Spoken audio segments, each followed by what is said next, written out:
Welcome back to the series of 12 Jyotirlinga of Shiva on TWM Talk with Meenu. दोस्तों, पिछले episode में हमने 12 ज्योतिर्लिंगों में से एक सबसे पहले और सबसे पुराने ज्योतिर्लिंग सोमनाथ जी के बारे में बताया था, और इस एपिसोड में हम 12 ज्योतिर्लिंगों में से एक मल्लिकार्जुन ज्योतिर्लिंग के बारे में बात करेंगे। तो चलिए शुरू करते हैं। ये ज्योतिर्लिंग साउथ इंडिया के आंध्र प्रदेश में है, जो कि कृष्णा नदी के किनारे श्री शैलम पर्वत पर स्थित है। शैल पर्वत को हम साउथ का कैलाश भी बोलते हैं। इस पवित्र स्थान की महिमा का वर्णन हमें महाभारत, शिव पुराण और पद्म पुराण जैसे ग्रंथों में भी देखने को मिलता है। यह ज्योतिर्लिंग बाकी ज्योतिर्लिंगों से अनोखा इसलिए है क्योंकि यहाँ भगवान शिव और माता पार्वती दोनों ही यहाँ विराजमान है। मल्लिकार्जुन शब्द भी दो शब्दों से मिलकर बना है, मल्लिका प्लस अर्जुन। मल्लिका अर्थात माँ पार्वती और अर्जुन मतलब महादेव। खास बात यह भी है कि मल्लिकार्जुन ज्योतिर्लिंग 51 शक्तिपीठों में से एक है, जिससे इस स्थान का महत्व और भी बढ़ जाता है। जब भगवान शिव ने अपनी पत्नी सती के जल जाने पर उनके शव को लेकर पूरे ब्रह्मांड में तांडव किया था, तब उनके शरीर के अंग 51 स्थानों पर जा गिरे थे। ऐसा माना जाता है कि माता सती के ओट का ऊपरी हिस्सा यही मल्लिकार्जुन में गिरा था। पुराणों और धर्म ग्रंथों में बताया गया है कि भगवान शिव और माता पार्वती के पुत्र श्री गणेश और कार्तिकेय अपने विवाह को लेकर आपस में लड़ रहे थे। इस कलेश से छुटकारा पाने के लिए दोनों भाई अपने पिता महादेव और माता पार्वती के पास गए और दोनों भाइयों ने विस्तार से अपनी बातें बताईं।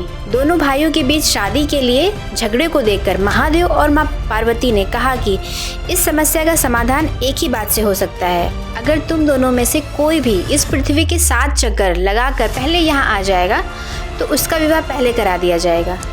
आप लोग सोच रहे होंगे कि ये कहानी तो हमने पहले भी सुनी है, इससे मल्लिकार्जुन ज्योतिर्लिंग का क्या कनेक्शन। इसको जानने के लिए हम इस कहानी में आगे बढ़ते हैं। ये सुनकर स्वामी कार्तिकेय खुश हो गए और वो तुरंत ही अपनी सवारी मोर पर सवार होकर निकल पड़े। पर दूसरी तरफ श्री गणेश सोचने लगे, मैं क्या करूं, मेरा वाहन तो एक चूहा है। बहुत सोच विचार करने के बाद उन्होंने इसका एक आसान उपाय निकाला। वो अपने माता पिता के परिक्रमा करने लगे। ये देखकर माता पार्वती ने पूछा, बेटा ये परिक्रमाएं क्यों? तब गणेश जी बोले, मेरे पृथ्वी, संसार, दुनिया सब आप लोग ही हो। ये सुनकर महादेव और माँ पार्वती प्रसन्न हो उठे और उन्होंने श्री गणेश का विवाह रिद्धि और सिद्धि से करवा दिया। ये देखकर कार्तिकेय बेहद नाराज हो गए और वो गुस्से में वहाँ से क्रोश पर्वत पर चले गए और वहीं रहने लगे। माता पार्वती और महादेव जब उनको मनाने पर्वत पहुँचे तब कार्तिकेय वहाँ से जा चुके थे।